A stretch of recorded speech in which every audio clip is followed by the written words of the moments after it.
Hello and welcome back to the Aesthetics Magazine podcast. I'm here with Liz McKeon, an international business consultant for clinics, aesthetics practices, and how are you doing, Liz? I'm really good. I'm thrilled and delighted to be here. Amazing. So tell us about yourself. Oh, how long have we got?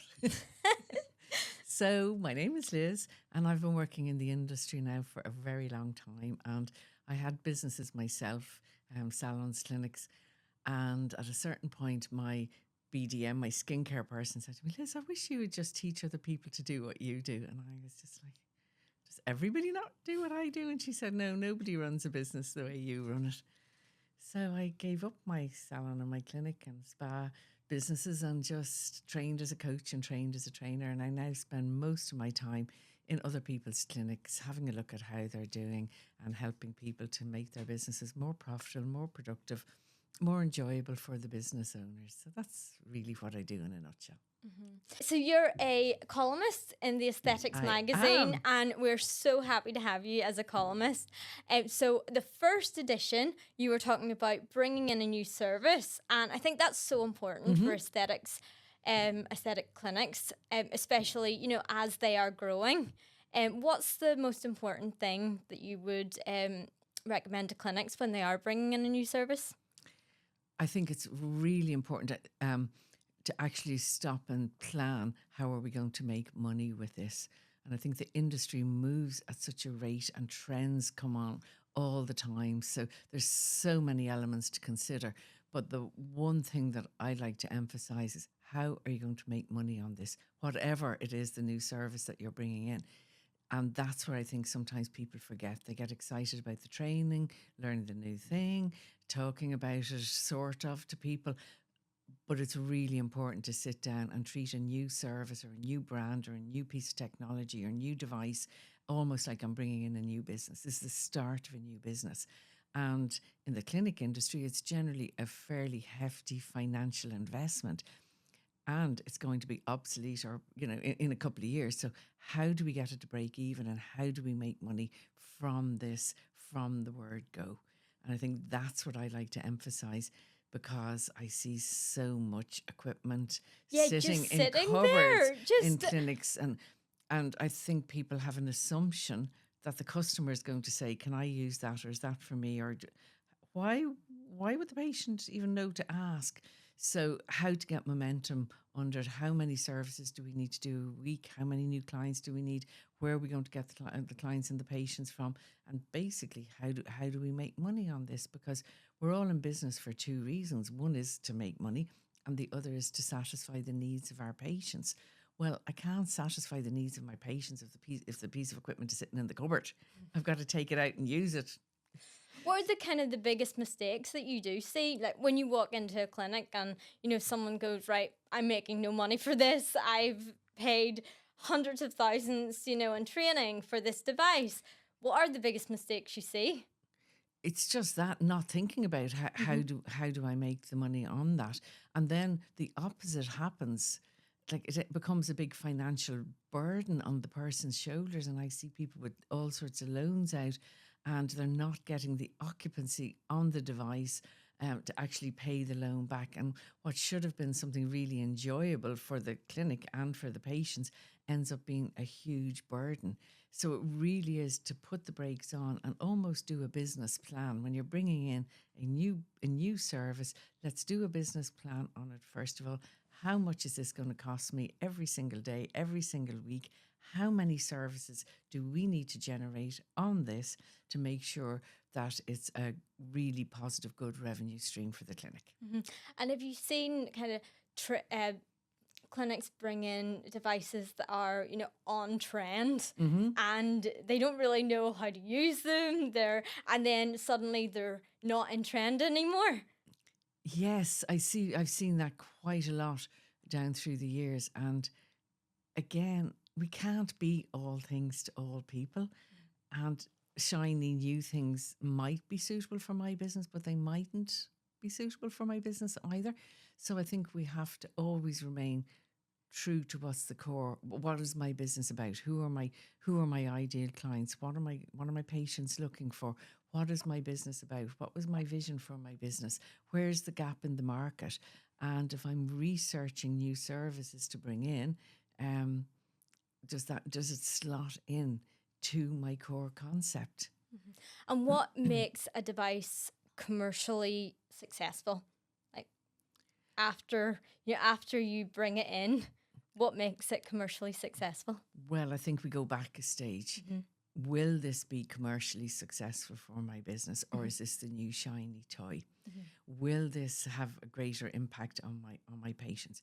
Is it something that my patients need? I think you do the market research on it, because don't forget, always the people who are selling to you, they have an agenda as well, and we can't buy everything from everybody. And sometimes I was in a clinic last week and I counted 10 different devices lined up on a wall. Yeah, and it's not just doing your market research on the device. It's doing your market research on what training you get, what aftercare, what kind of customer service you're getting after you buy that device. Because if you're not going to get the customer service after you buy the device, you'll not, all those. If you're getting complaints, you'll not know how to deal with those. And yeah, I think that's something that I've spoken to clinics about, and that's why they go to other devices after, and that's why they don't keep that device, because they're not getting that aftercare. But they're expensive mistakes, like really expensive mistakes. And you're so right. Part of the research is if I'm buying a device from you, my business is partnering with your business. And my business can't be successful unless I get the help, the support, the training, the ongoing expertise for you. So I would say to anybody looking at investing in a new device or a new brand, you've got to do your research on who you're partnering with as well, and really, really research, not just short term, but long term. Will they be there for me? And people buy people first. And it's an interesting thing that people end up buying from the person that's selling to them and because they really like that person, but that person could leave or get knocked down by a bus or something. Like, that person may not be around forever. So it's like, what's behind that person and how important am I going to be to that company, not just the person I'm dealing with. So there's a lot to consider. Yeah. And throughout the years, you must have seen so many marketing strategies when it comes to devices. But what strategies actually work? Okay. When launching a new treatment, rather than simply posting it on social media. So we've got two categories here, haven't we? We have our current client base. So how many people have I already got on my database? And then am I bringing in this new device to attract in more and new people into my business? And I think very often people just say, we need new clients, we need new clients, we need new clients. And I'm saying, well, before we go looking for new clients and patients, because there's a cost to that, how many people are on your database that could actually use this? So let's go looking for the people who already know you, who already like you, trust you, and will invest in coming here for a course. And I tried this out earlier this year, or maybe about 6 months ago, with a clinic I was working with in the UK, where I think there was probably 5 or 6 devices that were still being paid off, but the owner really wanted the newest, latest RF machine. So that was great. And I was just, we're going to do this a different way. We are now going to go through your database. You're going to call the top 20 people that you think this would suit. And she rang everybody, and we did an open day. And that device was for the right sort of people. And that device was paid for in a couple of months. And I think and then we go to phase 2 is right. Okay, now we've sold it to all the people on our database. Now we go looking for new people. And so out you get, and you try everything, online, offline. You bring people in, but you're not just selling the new device, you're selling everything that you have for sale. So, and I've seen that in person. I've seen someone bring in a device, the first one in Ireland, and they did an open day, put it on social media, and just got the news out there, and they've just been flat out with appointments for that device for months.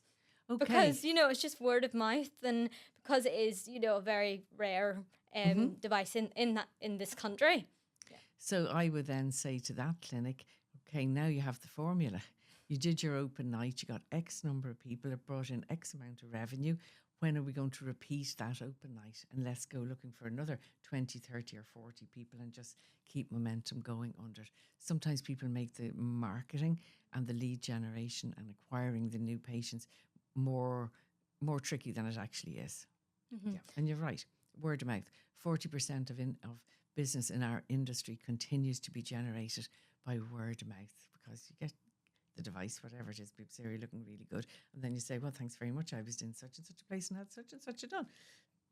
And of course, when you're in the aesthetics magazine, you get you get your name out to thousands and stuff. Yes, of course. Yes.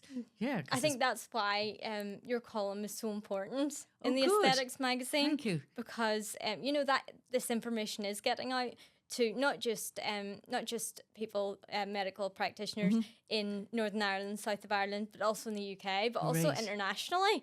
We were in the Aesthetics Show UK, and there were people from Turkey, Istanbul, China, and they were reading about your advice. I know, and, it's wonderful. Because the world is just getting smaller. But I think sometimes clinic owners can be a bit hard on themselves, because they're really, really good at what they do and the services they provide. And sometimes running a business is that extra challenge that maybe just they need a little bit of help on that as well. Because, and I know from having my own businesses, sometimes you're just so close to your own business, you just can't be objective about it, and you can't really see what you need to do, even though you're never that far away from it. Yeah. I think this is quite a controversial subject, but I think it's one that everyone needs to think about, because you're not going to get away from it, is dealing with complaints in a clinic. And so every clinic is going to receive complaints, whether they're the best clinic in the world to whether they're starting up. How should owners kind of change their mindset around dealing with complaints?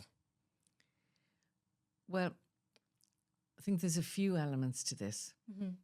I worked in retail a long time ago, and I remember somebody came back complaining about something, and I went to my boss and said, that person down there is complaining about this. What will I do? And he said, do whatever you want. And I think, what do you mean do whatever you want? He said, Liz, you took the money for it. You deal with the complaint now. And that was just a huge lesson, and one that I've remembered. And when I'm working with clinics and when I'm working with teams, nobody really likes to hear about the complaints or even the topic or the conversation, because it terrifies everybody. But I'm a keen believer in training everybody how to deal with a complaint, because you may not be there the day the person comes back. The manager may not be there. And if you don't teach everybody on your team how to deal with the complaint, that's where it can go wrong. And that's where I see complaints going wrong. Because once you handle the complaint and you own it and you take responsibility for it and you look after the person, we're all human. We can all do our best and we can still get it wrong. But that's where I see it going wrong. That, say, for example, I came back to you and I was really annoyed that something didn't work. And then you got defensive.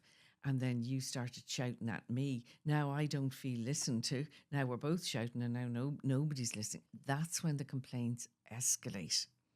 That's what I was going to say. What's the biggest mistake, that people? That is the biggest mistake. It's becoming defensive. It's becoming defensive, becoming aggressive with me because you're out of your depth.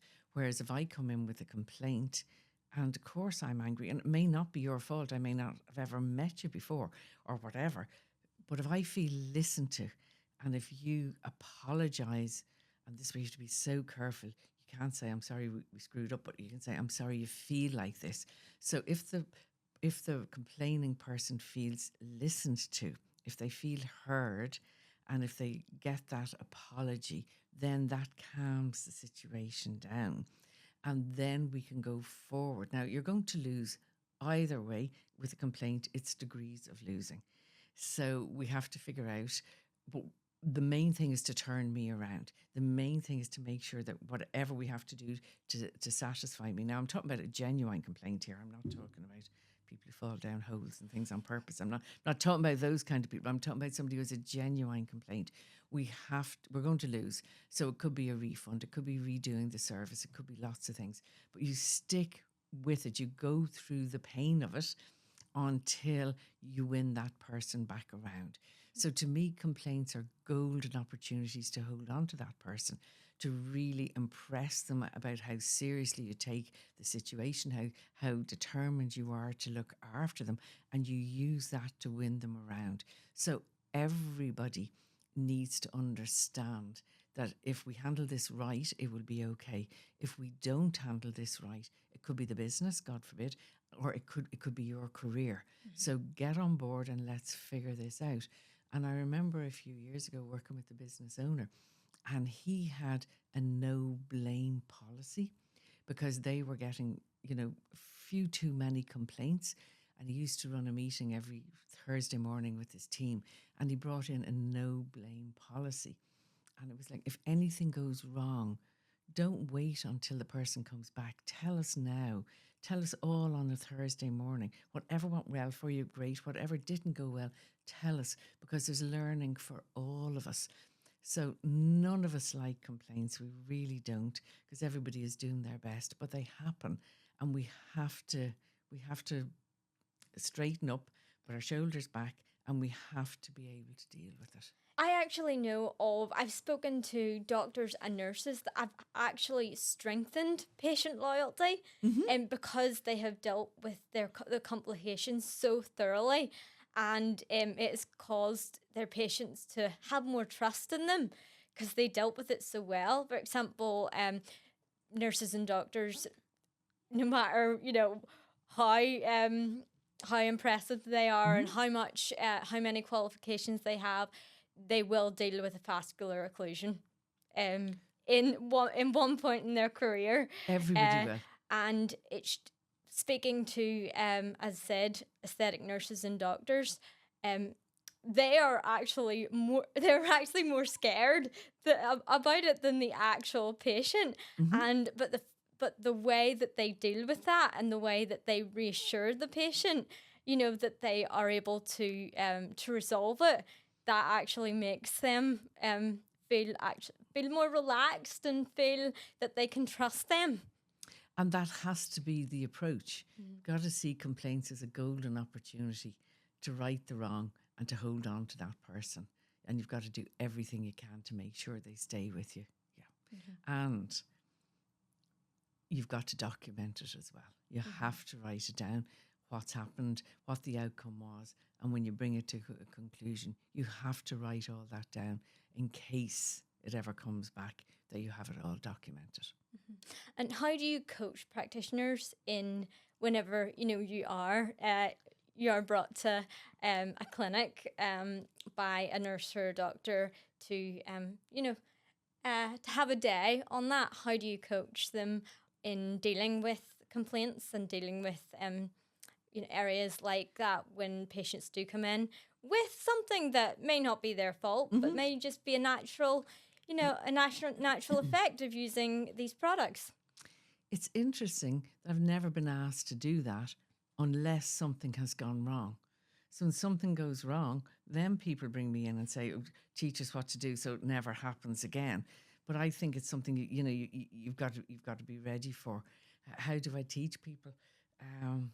Well, we've all been complaining people somewhere or other along the line. So I have like a 7-step process, like, listen, say thank you for the complaint, apologise, behave with empathy. Don't say things like, oh, the manager isn't here, they're on their holidays in Australia, I'll give you a call in a month when they're back. It's timely, you've got to deal with it in a really timely fashion, and you just stick with it. So generally, if I was doing training on that, I'd give everybody the 7 steps, and then we would practice it. We would all literally role play it, be the person almost getting attacked, who has to stand there and not get defensive and shout back, and then we swap around so that people get to feel what it's like to be the complaining person with a genuine complaint that they're really concerned and worried about, and then to be the person on the receiving end. So we just keep practicing it and practicing it and practicing it until everybody is confident that if it ever happened, they would be okay with it. And you're right, it's going to happen to everybody at least once in their career. And we were just talking about it earlier. You're actually an expert witness. So you have seen it all. Mm-hmm.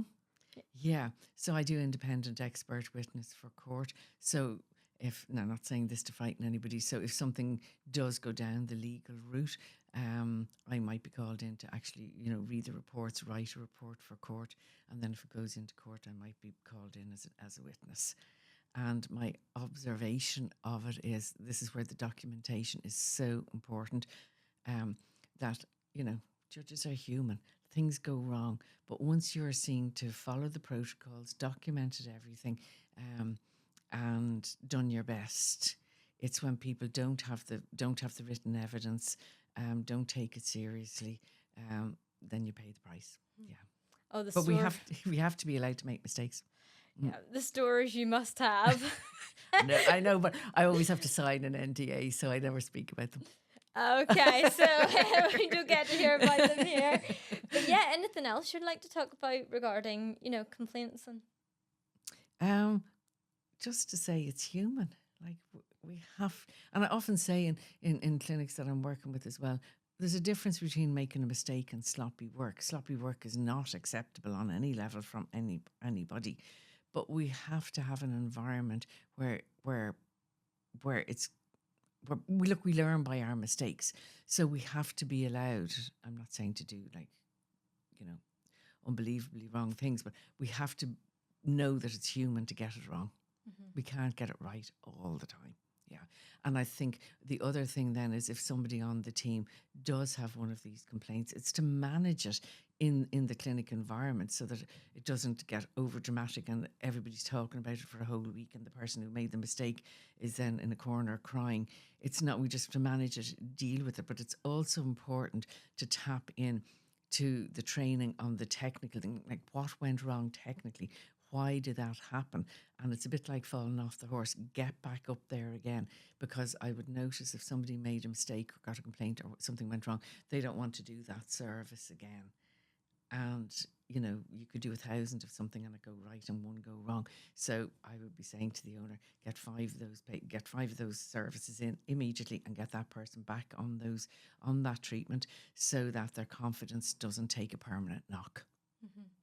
And in December's edition of the Aesthetics magazine, we will be just give our audience a little bit of a teaser here. Okay. We will be talking about avoiding stagnancy in clinics. And after years in business, many clinics do reach a plateau. What are the first signs that a clinic is kind of starting to become stagnant, and what would you suggest? I think from a patient's perspective, you pick up the stagnancy if just you start seeing dust or full bins or things, that when you see that hygiene standard just dropping ever so slightly, then instantly you pick that up as a patient. And so you've got to be really careful on that it doesn't ever get that far, that your patients pick it up.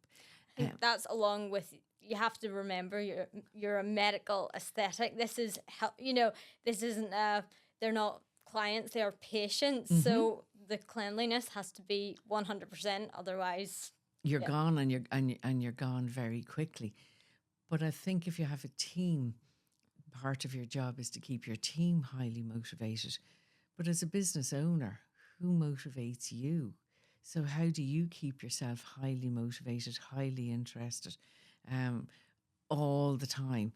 How do you make sure you stay the best version of yourself? And what have you got in place for that so that you never get bored? And also being a business owner, it can be lonely and it can be isolating, even if you have a team around you. And there's a lot of people in the clinic world that are single operators.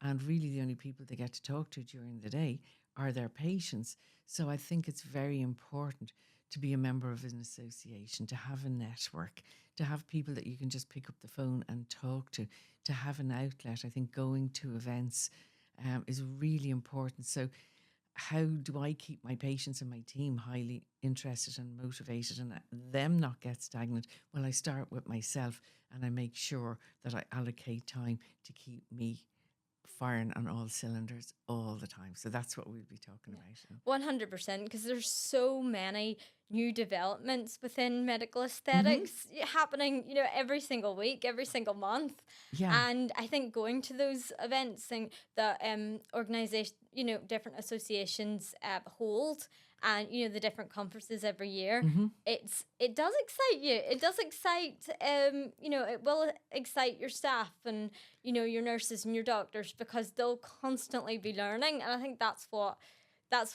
every medical professional should do. They should keep learning, keep up with the continuing personal development. Yeah, and I think that will also keep them motivated. Yeah, because I like the phrase "every day is a school day." And we've got so much to learn all the time. So I think if you commit to learning, you won't get bored or stagnant. But I think everything has a timeline, and I think when you reach that stage that you are feeling bored a bit too often, knowing when to set up a business, there's a bit of an art in it, but knowing when to leave it is also important as well. So if you're getting bored and stagnant in yourself, then there might be bigger decisions to think about or look at or make. And what habits do you see from clinics that are, continuing to evolve, and ones that are maybe, you think, becoming a bit complacent? I don't think there's any room for complacency, because I think this industry is moving at such a pace. And I think if you allow yourself or your business to get complacent, it's the rock you're going to perish on. You just don't have the choice. And how should every business has a business strategy? You would hope. Yeah, you would hope. Yeah, but I see lots of people doing really well on just pure blind faith. Yeah. Yeah, so you think that having an actual strategy is so important to kind of keep that momentum up? I think to have the strategy is important, but also to have the love for what you do is really important, because I think people pick up, if you're really, really interested in what you do, people pick up on that and they trust you. And if you love what you're doing, then I know you're going to be really good at it. Yeah. And how should they measure that? Am I full? Have I got a waiting list? Am I getting good reviews? Am I getting hot referrals? Am I getting leads from the patients I'm already looking after? If I am, great, I'm going the right direction. If I'm not, well, there's something not right. And you've seen teams hundreds of times throughout the years, obviously, going into clinics, helping them. How do you think clinic owners kind of keep their team motivated? I think before the motivation piece comes is the correct protocols piece, because I found it challenging as a business owner. If you were on my team and you were having a bad day, you took my patient into a room, shut the door, and I'm at your mercy to make sure that you're upholding all our standards and doing everything, So that trust has to be there. And I might own the business, but I need you to own your column or, your client base as well. I have a book that I wrote a few years ago, and I have a whole chapter on it on quality control. So I think, you get your standards, but I think everybody has to have quality control measures in place to keep people aligned to the standards. And that's not just relying on 5-star reviews coming in from the software. I'm a really big believer in once, twice, 3 times a year that, a mystery client shopper goes in, or you do a survey with your patients, or you ring your patients and you make sure that they were taken care of to your standard or above it. And I think that's the piece that people often miss, the quality control. So I get my standards. Now what am I doing to maintain quality control here? And sometimes people just get too busy to do it. So, but I think if your staff know there are quality control standards in place here, take a chance on something and we will know. I think you have to have something in place to keep people on their toes, and then that keeps people more motivated, and then we can come in with all sorts of bonuses and commissions and all that. But I think there's no, you have to be really careful on this. Yeah. And I think you have to be very aware in yourself when you are, feeling stuck, and feeling a little bit like, oh, I need to do something here to help my clinic. What would you recommend the first thing that someone should do if they're kind of getting that feeling Of being stuck Yes. and going round in circles? I would think, look at how you're spending your time, and are you allocating all your time to doing services and treatments with patients, or have you got a certain amount of time to take care of yourself? Have you got a certain amount of time every week to connect with your clients? And I don't think you can ever lose touch with your clients and time for your team. So if you're spending 100% of your time back to back with patients, short term, that might be great, but you're ignoring your business and something will go wrong then. Yeah. So you've got to mind your business. You've got to mind your own business. Yeah. And you were telling me earlier on, I'm so excited that you will be starting your retreats again. So tell me all about your new retreats that you were doing them in the past, but now after a few years, you're going to really be putting your attention into it. Tell me all about them. So my retreats came about. The first one I did, I think, so I'm doing this since 2016, because I thought when I had my own businesses and clinics and teams and all that, I thought I was the only person worked 90 hours a week and didn't eat and didn't sleep and all those things. And then when I started, how wrong you are. then when I started coaching other people, then I realized, no, there's a trend here that people look after their families, look after their customers, look after their teams, look after everybody, and don't take care of themselves. So I started running business owner retreats in the Canary Islands. We used to go away to the sun in January for 7 days. And we used to do classroom work every morning and then activities and different things. But at the end of the 7 days, I'd be putting people in their cars to go back to the airport. And they would just be looking like new people. And I'd be on my hands and knees. So I think I discovered that there's something very empowering in being immersed in something. So if I want to learn a new language, the best thing for me to do is go to the country and immerse myself in the language.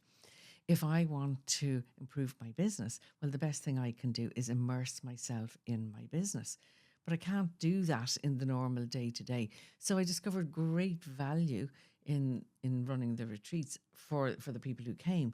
And what I also observed was whatever business plans they put together did not end up in a drawer when they went home, because they were so immersed in top-line decisions, ideas. They had time to think about where they wanted to bring their business for the next year. And I always observed those business plans were put in, they happened. And the businesses were turned around on account of it. So then COVID came along and that was a bit difficult. And since then I have changed the 7-day retreat to a 3-day business owner retreat. And we've been doing it now. I've been doing it now for about a year and a half with great success. And again, back to that immersion piece, and the feedback that I get from the brands is that from the people who come on the retreats is that their orders and their business with the brands go up like well over like 150, 130, 200%. So from the brand's perspective, people are talking to me now about working with their top accounts in that retreat format. And it isn't just, we do a lot in the classroom, obviously for the 3 days, but do manage to pack in exercise, really good nutrition, some fun events, and I also find that people make great friends, huge networking.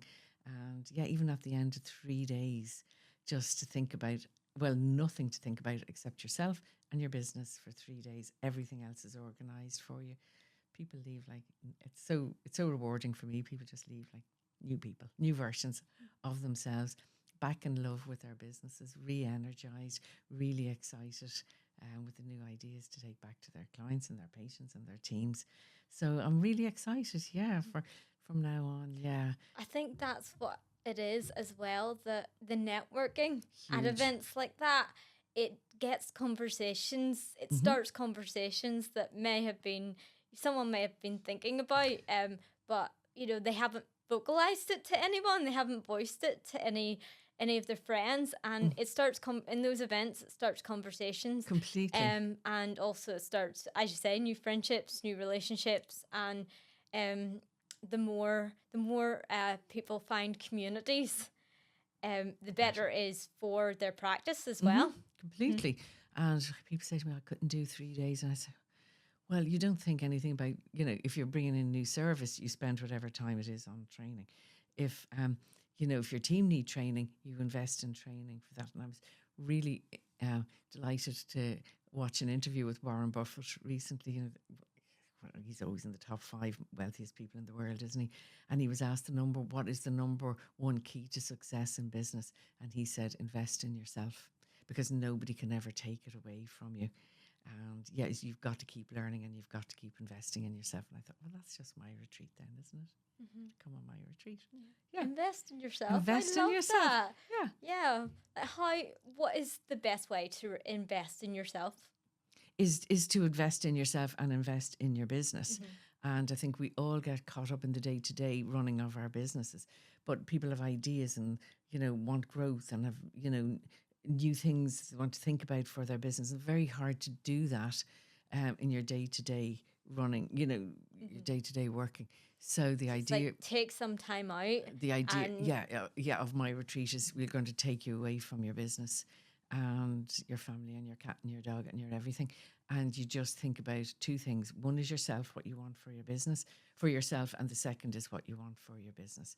But the retreat, I wrap it around, let's figure out what the full financial potential is for your business, and let's work on how we grow your business to that over the next 6, 12, 18 months. And if you were to give every business owner one piece of advice for, evolving their business going forward, what would it be? I think it would always come back to take care of yourself, because I've hit the burnout thinking I was the only one who did it. But I meet so many people who end up running themselves into the ground and literally hitting burnout and having to take time off. So I think one of the most important things is to take. I think that the most important thing is to take care of yourself, because if you're running a business, you might have a team of people. Like, how many mortgages depend on your business? There's so much on your shoulders. I think if you don't take care of yourself, how do you take care of everybody else? So that's always my most important piece of advice. And it's exciting whenever you have, these events and conferences happening, in the UK, in Dubai, in Monaco. you're learning, and you're networking, you're meeting people, but it's always a nice time to get away from really your clinic. Yeah. And I'd often wonder why people have to think about, well, how do I spend that money on myself or that time on myself? Well, it's only 3 days out of 365 days of the year. You'll find, why not? Yeah, and what's exciting you most about the future of aesthetics and also clinic ownership as well? Isn't it just wonderful to be involved in an industry that's probably in the top 3 growing industries globally? And for every concern you see, you have a solution for it. Like, how lucky are we with that? That's really exciting. But thank you so much, Liz. Thank you. Oh, it was great to have you on, and hopefully we'll get you on some other time soon. I'd love to, now that I know how to find you.